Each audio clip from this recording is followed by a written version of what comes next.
ബീവിയിലന്ന് ആറ്റലായി മോന് പിറന്ന് ഹാഷിം കുടുംബത്തിലായി ആശാമലര് പിറന്ന്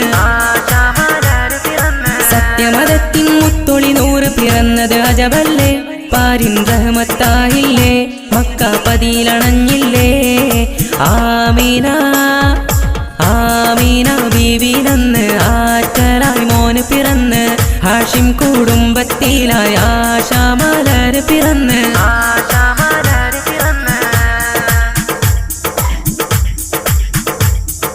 കിസ്റ കൈസർ നെട്ടി വിറച്ചൊരു രാവിൽ തിരുനബി അണവായി ഔസും കസ്റജും പോര് മറന്ന് ഔന്നിത്യത്തിൻ പടവേറി സ്വല്ലല്ലാഹു അലാ മുഹമ്മദ് സ്വല്ലല്ലാഹു അലൈഹി വസല്ലം അജ്ഞത കൂരിരുളാകെ നീങ്ങി ഹക്കിൻ വെളിച്ചം പ്രഭയായി പേർഷ്യയിലെ തീജ്വാലയണഞ്ഞു വിസ്മയ താരം വരവായി മാലിക്കിൻ